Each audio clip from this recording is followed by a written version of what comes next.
আসসালামু আলাইকুম। এই যে পমসটা রেসিপি দেখছেন, হলুদ মরিচ অ্যাড করে দিচ্ছি, তারপরে পেঁয়াজ কুচি, কাঁচামরিচ কুচি, টমেটো। আমি এখন প্যানে একটা কড়াই বসিয়ে দিছি, তারপর তেল দিছি।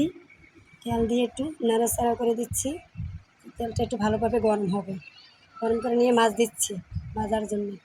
এরপরে সব মাছগুলোই দিচ্ছি, দিয়ে ভালোভাবে নেড়ে ছেড়ে দেবো ভাজার জন্য। নেড়ে ছেড়ে দিয়ে তারপরে ভালোভাবে ভাজে নেব। এক পিঠ ভাজা হয়ে গেছে, উল্টিয়ে দিচ্ছি। উল্টিয়ে দিয়ে ভালো করে আর এক পিঠ ভালোভাবে ভেজে নেব। ভেজে নেওয়ার পরে নেড়াচাড়া দিয়ে খুব সুন্দর করে ভেজে এখন আমি কড়াইটা নামিয়ে ফেলছি। এখন পাত্র চুলার উপরে বসিয়ে দিচ্ছি। একটু নাড়াচাড়া করে পেঁয়াজ কুচি, কাঁচা মরিচ কুচি, তারপর দিয়ে একটু নাড়াচাড়া করে দিয়ে এখন আমি এই কড়াইয়ের ভিতরে তেল দেবো। তেল দিয়ে আবার ভালো করে নাড়াচাড়া দেবো। নাড়াচাড়া করে তারপর ভালো করে পেস্টটা ভেজে নেব। ভেজে নিয়ে পেস্টটাকে ব্রাউন কালার করতে হবে।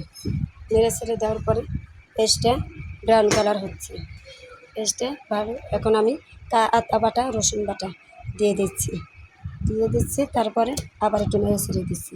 নেড়ে ছেড়ে দেওয়ার পরে একটু হলুদের একটু পানি দিচ্ছি। পানি দিয়ে আবার নেড়ে ছেড়ে দিচ্ছি।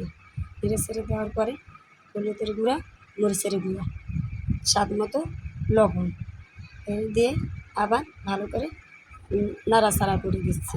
নাড়াচাড়া করে দেওয়ার পরে ভালোভাবে মিশিয়ে দিয়ে এখন এই পানিটা ভালোভাবে শুকাবো। তারপর আমি দিয়ে দিচ্ছি এই টমেটো কুচি দিয়ে ভালোভাবে নাড়াচাড়া করে দিতে হবে।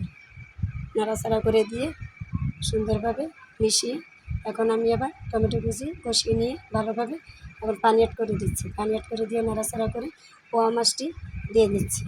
পোয়া মাছটি দিয়ে ভালোভাবে নাড়াচাড়া করে পানিটা ভালোভাবে শুকিয়ে গেলে পোয়া মাছটার পানিটি সুন্দরভাবে ভুনার জন্য এখন আমার এই রেসিপি পোয়া মাছের ভিডিওটা যদি আপনাদের ভালো লাগে তাহলে আমাকে লাইক কমেন্ট ফলো করবেন। ভালো থাকেন, সুস্থ থাকেন।